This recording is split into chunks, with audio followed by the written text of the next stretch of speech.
안녕하세요. 손하나의 서재에 오신 걸 환영합니다. 보통 부부들에게 우스갯소리로 다음 생에 또 같은 배우자와 결혼을 하겠느냐 라는 질문을 종종 하죠. 고개를 절레절레 흔드는 분도 있고 그렇다고 자신 있게 대답하는 분도 있을 겁니다. 정말로 다음 생이 있다면 여러분은 지금의 가족, 친구, 지인들을 다시 만나고 싶으신가요? 반대로 그들은 다음 생에 나를 만나고 싶어 할까요? 다음 생에 다시 만나고 싶을 정도라면 그 사람을 정말 아끼고 소중하게 생각하고 있다는 뜻입니다. 누군가에게 그런 사람이 된다는 것도 정말 너무나 감사한 일이죠. 오늘은 내 삶을 돌아보게 할 아주 따뜻하고 감동적인 책 한 권을 읽어드릴 겁니다. 지금 사랑한다고 말하세요. 여러분은 다들 김창옥 씨를 아실 겁니다. 우리나라 최고의 소통 전문가로 손꼽히는 분이죠. 그의 강의를 듣다 보면 같이 웃고 또 울게 됩니다. 그만큼 따뜻하고 공감이 갈 만한 이야기들을 흡인력 있게 풀어내는데요. 저도 재미있게 강의를 들은 적이 있던 터라 이분이 쓴 책이 눈에 들어와서 이렇게 소개해드리게 됐습니다. 내 영혼을 살리는 이야기들. 오늘 같이 읽으시면서 다음 생에 다시 만나고 싶을 만큼 아름다운 사람이 되어보시죠. 함께 읽어보겠습니다.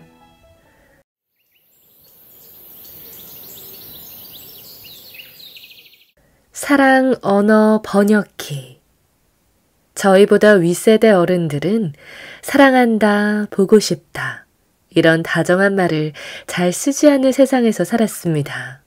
그렇다고 사랑이 없고 보고 싶은 마음이 없었을까요? 단지 그 단어로 표현하지 않았을 뿐입니다. 대신 일상의 말로 표현하는 거지요. 아버지, 이번 명절에 내려갈게요. 하면 아버지는 이렇게 말씀하시죠. 바쁜데 뭐하러 내려오냐. 이건 내려오라는 뜻이에요. 보고 싶으니 이번 명절에는 꼭 얼굴 보자는 말이죠. 무뚝뚝한 아버지, 어머니라 해도 사랑과 그리움이 없는 것이 아닙니다. 아들과 딸이 자랑스럽지 않은 것도 아니고 걱정되지 않는 것도 아니에요. 그저 당신이 들어본 적이 없는 말이라 쓸 줄을 모르는 것이에요. 그래서 당신의 일상 언어를 사랑한다는 말 대신 씁니다. 너무나 일상적인 말들이라 알아채기 어려울 수도 있습니다. 하지만 잘 들으면 일상의 언어가 사랑의 언어로 번역되어 들릴 거예요. 밥 먹었냐는 건 사랑한다는 말이고, 올 거 없다는 건 그립다는 말이고, 별일 없냐는 건 내가 널 항시 걱정한다는 말이고, 그런 건 쓸데없이 뭐하러 사주냐는 건 네가 힘들게 돈 버는 게 안쓰럽고 항상 고맙다는 말이라는 걸요. 내가 너무 여유가 없으면 그 언어가 잘 안 들립니다.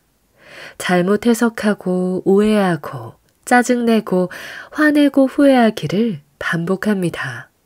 부디 우리 부모님이 더 나이가 드시기 전에, 부모님과의 관계가 더 멀어지기 전에 그 소리들이 번역되어 들리셨으면 좋겠습니다. 어머니의 좋아요 버튼을 누르세요. 사람마다 자신의 무대가 필요합니다. 그런데 제 어머니 세대는 자신의 무대가 없었습니다. 그분들에게 가장 큰 무대는 주방이었던 것 같습니다. 주방에서만큼은 어머니들 자신의 내공과 실력을 마음껏 펼칠 수 있고 가족 앞에 내놓은 음식으로 인정받을 수도 있었습니다. 그런데 동시에 평가절하당한 부분이기도 합니다. 오랜 세월 여성의 살림과 돌봄 노동은 인정받지 못했습니다. 자신의 런웨이와 무대가 없는 시대를 산 우리 어머니 세대에게 음식은 단순히 먹는 것이 아닙니다. 그것이야말로 어머니의 인스타그램이고 유튜브 계정입니다. 인간은 모두 똑같습니다. 자신 안에 있는 것을 밖으로 표현해서 그것을 인정받고 싶어 합니다. 어머니라고 다를까요? 어머니 역시 반응을 받고 싶습니다. 반응이 하나도 없으면 내 존재가 없어지는 느낌을 받기도 합니다. 어머니 역시 반응을 받고 싶습니다. 반응이 하나도 없으면 내 존재가 없어지는 느낌을 받기도 합니다. 사람의 관계는 액션과 리액션으로 구성됩니다. 그걸 통해 사랑도 느끼는 것입니다. 어머니 세대와 소통할 때 친어머니든 시어머니든 장모님이든 어려움을 느낄 수 있습니다. 그럴 땐 먼저 좋아요 버튼을 한 번씩 눌러주세요. 어머니가 차려주신 밥상 앞에서는 역시 우리 엄마가 해준 음식이 최고야. 큰손 시어머니와 명절에 부딪힌다면 저는 하루 하는 것도 이렇게 힘든데 어머니는 이렇게 힘든 걸 어떻게 때때마다 해오셨어요. 하며 어머니를 진심으로 인정해 주십시오. 어머니의 삶의 계정에 좋아요를 누르는 것과 마찬가지입니다. 습관적으로 무심하게 누르는 좋아요가 아닌 진심을 담은 좋아요를 말이지요. 목소리 큰 사람이 이긴다고들 말하지만 사실 이해와 공감의 말이 가장 힘이 셉니다. 어머니 세대, 부모님 세대의 노고에 대한 인정을 먼저 해주세요. 그의 세월과 무대에 진심으로 박수를 쳐주세요. 그러면 관계는 절로 좋아지는 방향으로 흐르기 시작합니다. 인정의 말들. 사람에게 살면서 필요한 것 중 하나가 인정이라고 생각합니다. 사람이 의식주만 가지고 사는 것이 아닙니다. 인정은 특히 어린아이에게 많이 필요합니다. 그런데 한국 문화는 인정보다는 평가를 많이 합니다. 부모가 자녀를 양육할 때 가장 많이 하는 말 중에 하나가 잘했어 입니다. 그런데 잘했어는 칭찬보다는 평가에 가깝습니다. 나 중심의 언어입니다. 평가자로서 너의 행위를 좋게 판정하는 것이지요. 잘했어의 반대말을 생각해보면 바로 알 수 있습니다. 그 반대말이 못했어 이니까요. 자칫 잘못하면 바로 못했어가 되는 세상에서 아이가 자라납니다. 몇 년을 앓다가 이혼을 결심하고 엄마에게 말한 한 여성분이 계십니다. 여러분이 엄마라면 첫마디로 무슨 말을 하시겠습니까? 너 이혼해도 엄마 딸이다. 결혼 전에도 엄마 딸이었고 너랑 엄마 사이에 변한 것은 하나도 없어. 엄마도 속상한데 네가 이혼하는 게 속상한 것이 아니라 엄마한테 말 못하고 우리 딸 혼자 얼마나 힘들었을까 생각하니 그게 속상해. 엄마는 항상 너의 엄마야. 이런 말을 들으면 딸의 마음에 눈물이 나면서 어떤 어려움도 헤쳐나갈 용기가 생길 것입니다. 인정할 때는 이렇게 해주세요. 인정의 다른 이름은 감탄입니다. 잘했어 라는 평가의 언어가 아니라 얼굴과 온몸에 감탄의 기운을 채우고 우와, 엄마도 이렇게 좋은데 넌 엄청 좋겠다 라고 하는 것이 진정한 인정입니다. 이 말에서 주인공은 너이고 너의 기쁨에 내가 기쁘다는 최고의 표현입니다. 자녀가 있으시다면 꼭 기억해 주세요. 작은 순간도 감탄하면서 인정의 말로 아이를 삶의 주인공으로 세워주십시오. 나의 가장 가까운 사람에게 인정을 받고 싶었습니다. 인정엔 결핍이 있으니 극단주의자가 되어버렸습니다. 증상의 첫 번째는 누가 인정을 하면 그것을 받아들이지 않았습니다. 어릴 때 칭찬을 받아본 적이 없으니까 인정을 해줘도 스스로 받아들이질 못합니다. 그리고 나를 모르는 사람이 칭찬하는 것을 칭찬이라고 생각을 안 합니다. 강연 너무 좋았습니다. 라는 피드백을 받으면 그대로 받아들이고 고맙습니다 하면 되는데 속으로 저 마음 언제 변할지 몰라 라고 의심합니다. 내 안의 내가 나에게 말을 겁니다. 꼭 이럴 때 안 좋은 일이 생겨. 조심해. 이렇게요. 그러니 삶에 축제가 없습니다. 인생을 계속 주의하고 경계하고 겸손해하며 삽니다. 나의 시간에 대한 인정이 없으니 인생이 억울합니다. 제가 그것을 인식하고부터 날개 오는 칭찬을 고맙게 받자고 다짐했습니다. 안 그러면 나의 아이들이랑 후배, 배우자에게까지 엄한 선생처럼 되어버릴 테니까요.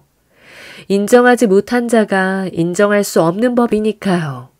나 자신이 내게 했듯이 똑같이 하려 들 테니까요. 어쩌면 우리는 신에게 원했던 것을 인간에게 원하거나 아버지나 어머니에게 받아야 할 것을 다른 사람에게 받으려고 하는지도 모르겠습니다. 한 번은 자신의 딸이 걱정이라며 상담을 요청하신 어머님이 계셨습니다. 딸은 심성이 착해서 자기 일이 있는데도 주변 친구들을 돕는 일에 시간을 먼저 쓴다고 합니다. 게다가 자신이 도움이 필요한 순간에는 도움을 요청하지 못하고 혼자서 전전긍긍한다고 말이지요. 그런 딸의 모습을 보면 속상하고 또 젊은 시절 본인의 모습이 떠올라 더 마음이 아프다는 말씀이셨습니다.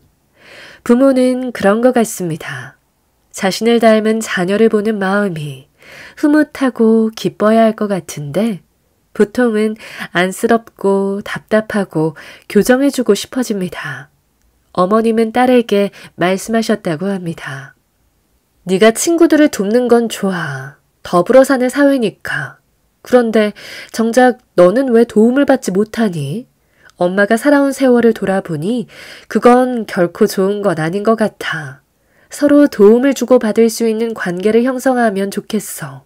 일방적으로 네가 돕는 관계는 장기적으로 좋지 않아. 어머님의 말씀도 옳고 그렇다고 한 번에 성향이 바뀌지 않는 딸의 입장도 이해가 갔습니다.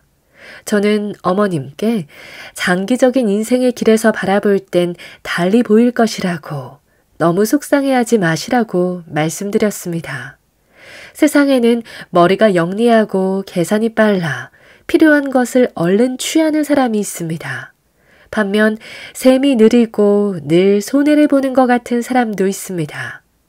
영화 쿵푸 팬더를 보면 쿵푸의 비법은 호랑이나 원숭이 같은 기술이 좋은 친구들이 아닌 조금 느리고 무뎌 보이는 꾀부리거나 쉽게 취하려고 하지 않는 팬더에게 전수됩니다.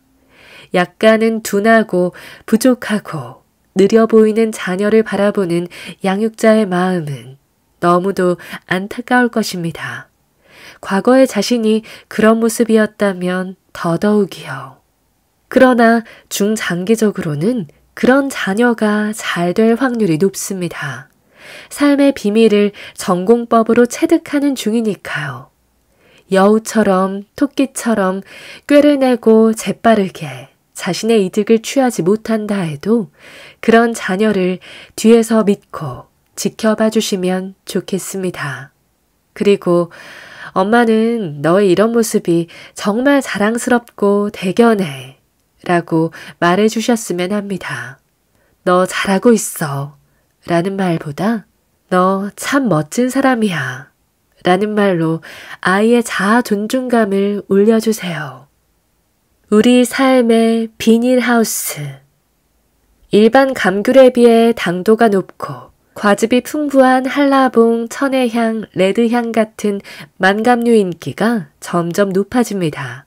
이런 과일들은 대부분 하우스 안에서 자랍니다.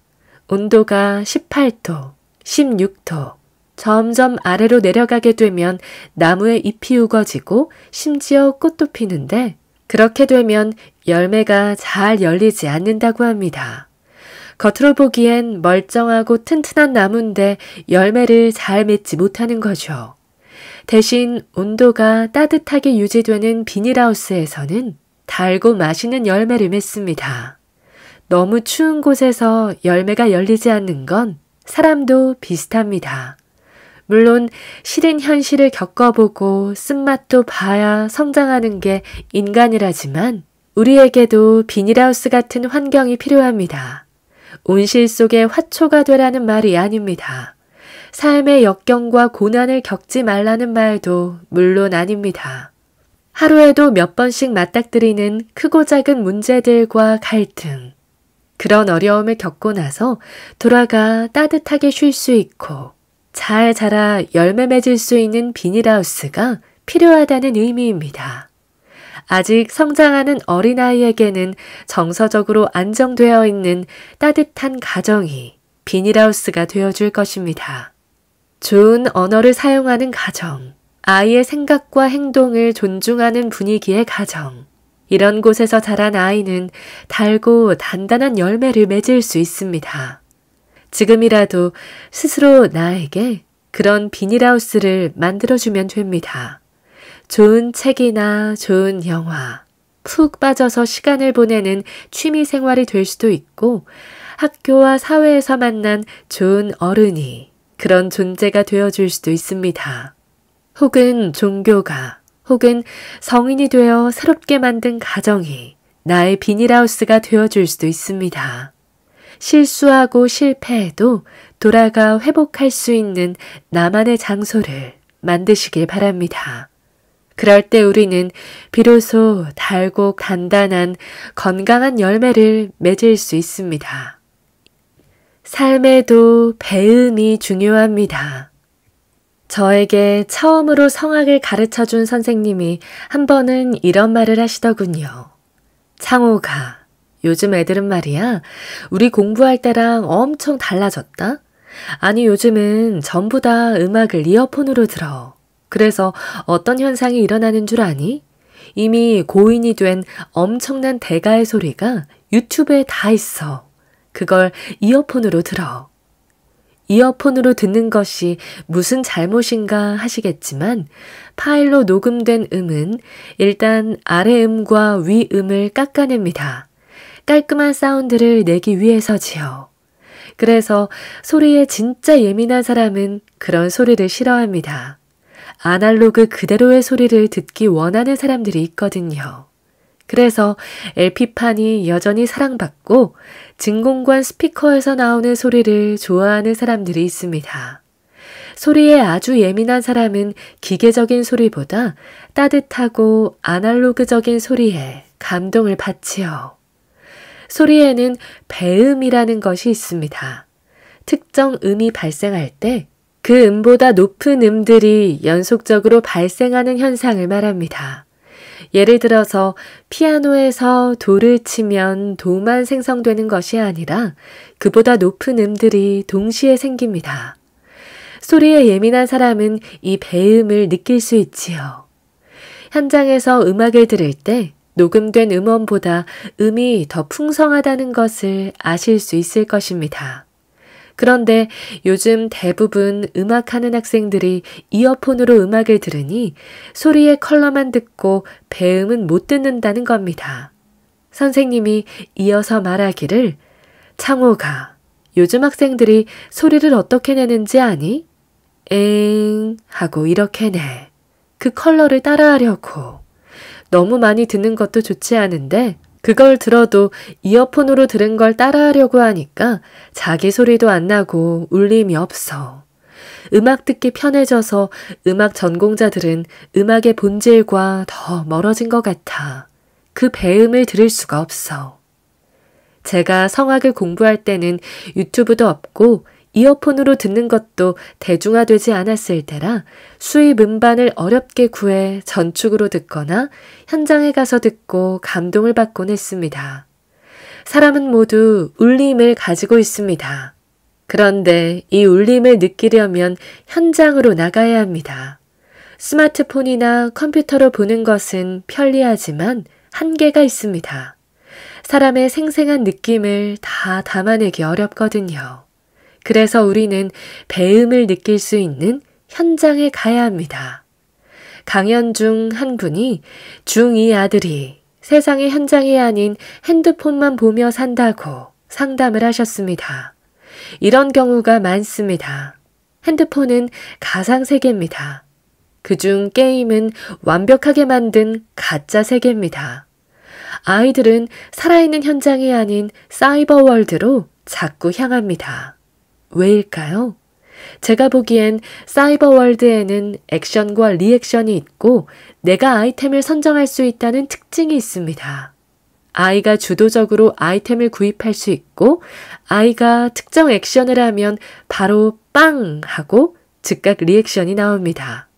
그런데 살아있는 현장에서는 아이가 선택할 수 있는 것이 많지 않습니다. 부모님이 이거 해라, 저거 해라, 이게 좋다, 저건 나쁘다 하시거든요. 주도성, 내가 선택할 수 있는 것이 없고 뭘 해도 부모님이 리액션을 잘 안 해요. 어머, 너무 놀랍다. 이런 걸 안 하고 됐어, 알았으니까 들어가 빨리. 이런 리액션만 있죠. 그러니 아이들이 사이버 월드에 더 매력을 느낄 수밖에요. 부모는 기운으로 말하는 사람입니다. 언어는 단순하지 않습니다. 기운과 마음이 다 담겨 있는 것이 언어입니다. 제가 강연을 하면서 사람들에게 종종 못된 소리도 하는데 사람들은 기분 나빠하지 않고 웃습니다. 왜 그럴까요? 제가 사람에 대한 배려와 따뜻한 마음을 가진 상태로 언어 유희를 하고 있다는 걸 기운으로 전달받기 때문입니다. 반대로 제 마음이 얼고 굳어있는 상태로 아무리 예쁜 말을 한들 따뜻하게 전달되지 않을 것입니다. 마찬가지로 아무리 좋은 부모가 되고 싶다고 해도 좋은 부모의 기운을 갖지 않는다면 아이는 그걸 다 느낄 것입니다. 괜찮다라는 말을 하더라도 딱딱하고 차가운 느낌이라면 아이는 다 아는 거죠. 지금 괜찮지 않다는 것을요. 말이 아니라 중요한 건 기운입니다. 동물이 처음부터 인간의 말을 알아듣는 것은 아닙니다. 서라고 했을 때 서가 어떤 뜻인지 개는 알지 못합니다. 단지 기운을 느끼고 거기에 대해 언어의 의미를 감잡는 것입니다. 칭찬할 때도 부드럽게 잘했어, 잘했어 하면 그 기운을 느끼는 것이죠. 비언어적 표현인 얼굴의 느낌, 목소리의 느낌, 그 사람에게서 나는 기운, 자세, 눈동자에 서린 감정, 그것을 아이는 다 동물처럼 알아차립니다. 엄마에게서 나오는 소리, 괜찮아 라는 말 한마디와 함께 나오는 수많은 주파수까지 그 배음을 아이가 다 듣는 것이지요. 좋은 부모가 되고 싶다면 좋은 기운으로 아이를 대하십시오. 그리고 아이에게 진정한 리액션을 해주십시오. 가상세계에 머물지 않도록 살아있는 진짜 현장에서 삶의 풍성한 배음을 들을 수 있도록 좋은 안내자가 되어주십시오. 아이는 어른보다 예민하게 듣고 느끼는 존재입니다. 부모와 자녀 사이 의견 대립이 있을 때 살아온 삶을 돌아보면 무엇 하나 계획한 대로 되지 않았습니다. 그런데 계획과 달라서 예상과 달라서 더 좋은 세계를 만난 적도 많았습니다. 계획한 대로 되지 않았다고 해서 그것에 화를 내고 좌절하고 슬퍼하기보다는 다시 고개를 들고 닫힌 문이 아닌 열려있는 다른 문이 없나 찾아보시는 게 좋습니다. 자녀도 마찬가지입니다. 내 삶도 내 계획대로 안 됐는데 자녀라고 내 계획대로 될 리 만무합니다. 그 이치를 알면서도 자녀 일은 왠지 불안하고 걱정이 앞섭니다. 근데 그렇게 안달복달하며 주락펴락하려 들면 자녀와의 관계까지 틀어질 확률이 높습니다. 과일을 재배할 때 당도를 높이는 방법은 물을 적게 주고 햇볕을 많이 받게 하는 것이라 합니다. 자녀도 비슷합니다. 자식 농사라고 하잖아요. 물을 많이 주고 햇볕은 조금 준 자녀는 밍밍합니다. 자녀에게 줄 수 있는 가장 좋은 것은 자녀를 향한 적절한 물과 햇빛입니다. 만약 아이와 입장 차이가 발생했을 때는 저울의 추를 자녀에게 주십시오. 부모는 의견만 제시하는 게 좋습니다. 가령 아빠가 생각하기에는 이러이러하지만 우리 딸의 의지가 그렇다면 그렇게 하렴. 아빠는 힘닿는 대로 지원할게. 라고 하는 것입니다. 말처럼 쉬운 게 아닙니다. 일단 부모가 되면 이게 잘 안 됩니다. 먼저 인생을 살아본 사람으로서 자신이 보는 세상의 크기 안에서 컨설팅을 하게 되고 매뉴얼을 주려 합니다. 사실 부모도 이미 잘 알고 있어요. 그 방법이 별로 좋지도 않고 먹히지도 않을 거라는 것도요. 머리로는 알고 있는데 말이 먼저 나가고 있는 거지요. 지지와 지원은 다릅니다. 지원은 금전적, 경제적인 것입니다. 자녀가 대학 졸업을 앞두고 휴학하고 싶다면 휴학하는 동안 학원도 다니고 유학도 가고 여행도 가고 싶어 할 때 경제적으로 도와준다면 이것은 지원입니다. 반면 지지는 마음으로만 하는 것입니다. 부모가 결정하시면 됩니다. 지원만 할지 지지만 할지 지원과 지지 모두를 할지 또는 둘 다 하지 않을지를요. 전 자녀가 부모에게 가장 많이 받아야 할 것은 지원이라 생각하지 않습니다. 오히려 지원을 너무 많이 해주면 자녀에게 독이 되기도 합니다. 자녀가 자신의 심장으로 피를 펌핑해 돌게 해야 하는데 부모가 너무 좋은 기계로 대신 펌핑을 해주는 격입니다. 자녀의 심장은 힘을 잃고 약해집니다. 앞서 말한 과일 농사에서 물을 너무 많이 대주는 것이지요. 부모가 해줄 수 있는 가장 좋은 것은 햇빛을 가득 담은 지지입니다. 자신의 세계를 펼칠 수 있게 추를 넘겨주는 것입니다. 그리고 자녀 입장에 계신 분들께 드리고 싶은 말씀은 부모와 의견이 부딪힐 때는 논리로 설득시키려 하거나 이기려 드는 것은 지혜롭지 못합니다. 부모에게는 부탁의 형식으로 말하는 것이 훨씬 좋습니다. 걱정도 되고 완벽하게 지원해주지 못하는 것에 대한 미안함이 부모에게는 항상 있으니까요. 저는 대화의 햄버거 기법을 추천합니다. 햄버거의 간단한 구성은 빵과 빵 사이의 패티입니다. 부모님께 진짜로 하고 싶은 말이 패티라면 그걸 그냥 주는 것이 아니라 빵과 빵 사이에 넣어서 드리는 거죠. 그 빵은 부모님에 대한 인정과 감사입니다. 지금까지 키워주시고 배려해주시고 생각해주신 데에 대한 감사와 부모님 의견에 대한 인정의 말을 먼저 해야 합니다. 아빠 말 다 이해하고 동의하는데 내가 지금 마음의 준비가 안 됐어. 나를 믿고 나에게 1년만 더 기회를 줬으면 좋겠어. 부모님의 마음을 존중해주고 인정해주는 기운을 전해주셔야 부모의 마음도 처참하지 않습니다. 가족 안에서 의견 차이가 발생하는 일은 시간이 지날수록 많아집니다. 부모님은 나이가 드시고 자식의 세계가 커지면서 삶의 가치관과 바라보는 시각이 달라지니까요. 그럴 때일수록 서로의 마음을 먼저 헤아리고 인정하고 빵과 빵 사이에 패티를 넣어 건네는 것이 좋습니다. 다음 생에 다시 만나고 싶은 사람. 운 좋게 저는 제 삶의 적기에 인생의 스승을 만나는 것 같습니다. 고두심 선생님을 만난 것도 그런 감사한 인연 중 하나입니다. 저는 제 삶을 프로듀싱하는 감독으로 늘 강한 모습을 보여야만 한다고 생각했습니다. 하지만 혼자 있을 때 저는 여전히 아이 같고 나약하고 어리숙하고 부족했습니다. 그런 모습을 들키기 싫어 늘 가면을 썼습니다. 처음에는 사람들 앞에 나설 때 가벼운 화장을 하듯 자신을 숨겼습니다. 그런데 그 화장을 지울 새도 없이 계속 덧바르기만 하게 된 것이죠. 괜찮은 척, 강한 척, 아무 문제 없는 척, 이쯤은 다 아는 척, 두껍게 두껍게. 고두심 선생님과는 여행 프로그램을 함께 촬영했습니다. 밥 먹고 운전하며 이동하고 대화를 나누었습니다. 긴 시간 함께 있는데도 선생님은 저에게 인생에 대해서는 한마디 말씀도 하지 않으셨습니다. 창호가 이렇게 살아, 저렇게 살아 하지 않으셨습니다. 그럼에도 저는 느끼는 게 너무 많았습니다. 배우는 게 너무 많은 거예요.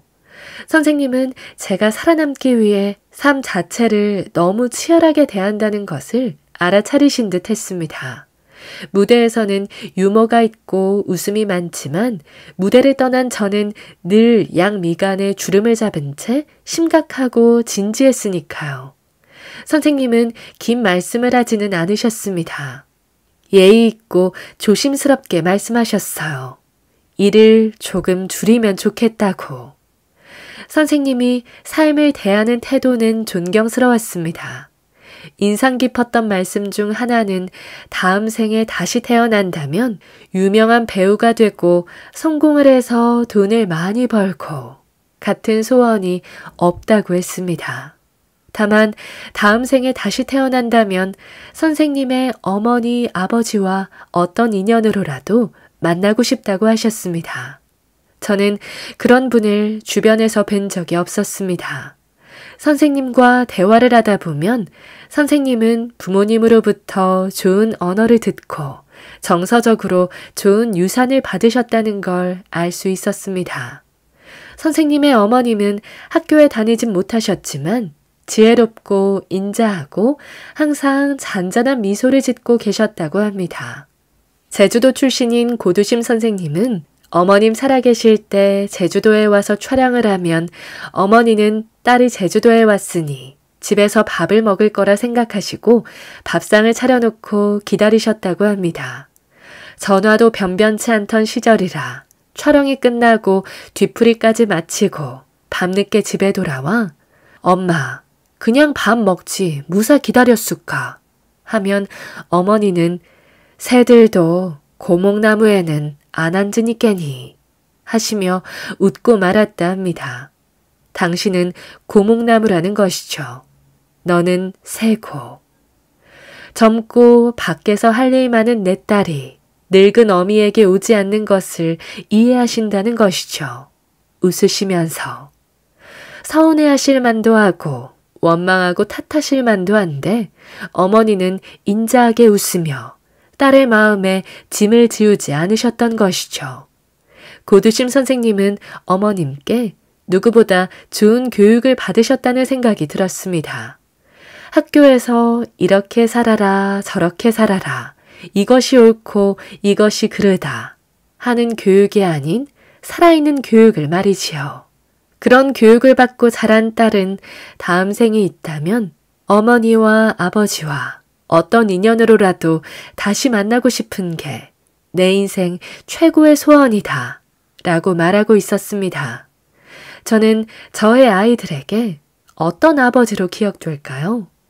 선생님을 뵙고 삶의 화두를 하나 얻은 듯 했습니다. 나는 너무 빡빡한 것이 아닌가? 너무 경직되고 긴장하며 살고 있는 것이 아닌가? 사람들에게 곁을 내주지 못하고 있는 것은 아닌가? 나는 내 아이들에게 다음 생에 다시 만나고 싶은 사람인가? 누군가를 변화시키겠다는 생각은 어쩌면 매우 오만한 생각일지도 모릅니다. 사람은 가르쳐 변화시키는 게 아닙니다. 손바닥 뒤집듯 바꾸려 하지 말고 서로에게 좋은 기운을 전해야 합니다. 서서히 물들게 하는 것이죠. 좋은 사람과의 만남이 주는 여운은 참으로 오래 지속되는 것 같습니다. 서로의 궤도를 다시 맞추고 싶을 때 70대 노부부가 이혼을 하겠다고 가정법원 조정위원회에 왔습니다. 판사가 물어봅니다.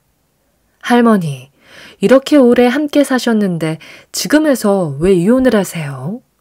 할머니가 최근 저녁으로 치킨을 시키셨대요. 치킨을 시키면 치킨 무가 딸려오잖아요. 할아버지가 무 국물 버리고 오라고 하셨대요. 할머니가 부엌에 가서 무 국물을 버리고 물을 그릇에 담아왔는데 그때 이혼을 결심하신 거예요. 할아버지가 치킨다리 2개를 다 먹어버리셨거든요. 무 국물 버리러 다녀온 사이에요. 할머니가 너무 화가 나서 더 이상 당신하고 못 살겠으니 이혼하자고 하셨대요. 할아버지는 어이가 없어서 하나 더 시키면 되지, 노망 났어? 하고 버럭 화를 내셨대요. 할머니가 할아버지를 보고 이렇게 답하셨대요. 나는 당신이 닭다리 2개를 다 먹어서 화가 난 것이 아니다. 지난 40년을 당신이 날 이렇게 대했다. 그래서 난 이제 너무너무 그만두고 싶다. 닭다리는 별것 아닙니다. 닭다리는 상징입니다. 지난 세월 동안 항아리 안에 물방울 하나씩 차곡차곡 쌓아뒀던 서름이 닭다리라는 물방울 하나에 넘쳐버린 거지요. 요즘 젊은 분들도 아이 키우기 바빠서 회사 일 하랴 집안일 하랴 버거워서 대출이자 갚는 일만으로도 아득해서 서로를 살피지 못하고 살아오신 분들이 계실 거예요. 소원해진 관계를 이제 회복하고 싶은데 어디서부터 해야 할지 막막하신 분들도 계실 거예요. 오랜 시간 냉랭했다면 서로의 행성이 나만의 자전과 공전으로, 나만의 속도로, 나만의 궤도를 만들면서 살아온 것과 마찬가지입니다. 긴 시간 동안 서로 어떠한 중력의 영향을 미치지 않고 살아왔는데 갑자기 우리 이제 다시 만나서 태양계를 이루자고 하면 당황스러울 것입니다. 게다가 한쪽만 회복을 원할 경우에는 더욱더 쉽지 않습니다. 상대방은 혼자 힘들게 만들어 놓은 궤도가 있으니 이 궤도로 사는 것이 편할 수 있습니다. 그럴 때는 너무 빨리 서로의 궤도를 수정하려 하지 마십시오. 내 쪽으로 맞추라고 강요하지 마십시오. 서서히 그 사람의 궤도를 인정해주면서 내 궤도를 살짝씩 수정하면서 다가가십시오. 제가 보기에 인간관계는 사냥이 아니라 농사 같습니다. 365일 가꿔야 하는 일입니다. 삶의 진정한 승자. 한국 직장인은 주로 월급을 받습니다. 서양 직장인은 대부분 주급을 받아요. 제가 볼 때는 꽤 많은 한국인이 월급도 아니고 연봉도 아니고 은퇴 자금을 받으려고 사는 사람 같습니다. 20년, 30년을 죽기 살기로 고생한 후에 엄청 큰 걸로 보상받으려는 것이지요. 남은 인생을 평생 보장해 줄 수 있는 무언가를 꿈꾸며 인생 대부분의 시간을 투자합니다. 그래서 한국인이 잘 참아요. 참고 참고 참아서 한 방에 행복하려고 합니다. 화도 참고 울음도 참고 숨도 참으며 지금은 행복할 때가 아니야. 눈앞에 산적해 있는 문제를 전부 해결하면 그때 행복하자. 여기는 것이지요. 그런데 희한하게 하나의 문제가 해결된다고 문제가 사라지지 않아요. 우리의 문제와 숙제는 영원히 끝나지 않을 것입니다. 사람이 암에 걸리는 이유가 몇 가지 있다고 합니다. 첫 번째는 유전, 두 번째는 환경, 세 번째는 음식, 그리고 제가 생각하기에 네 번째 이유로 숨을 오래 참는 사람들이 암에 잘 걸리는 것 같습니다. 하고 싶은 말도 참고 하고 싶은 행동도 참고 그렇게 남의 짐까지 다 들어주고 그 앞에서 표정 관리까지 해야 합니다. 한 할머니가 돌아가시기 전에 인생의 비밀을 알려주신다며 해주신 말씀이 있습니다. 최후에 웃는 사람이 승자가 아니라 자주 웃는 사람이 승자더라. 그러니 인생 사는 방식을 조금 수정해보면 어떨까요? 억울하게 다 참아내고 문제들 다 해결하고 그때 비로소 숨도 쉬고 행복하고 괜찮으려 하지 말고요. 지금이요. 지금 웃고 지금 행복하시길 바랍니다.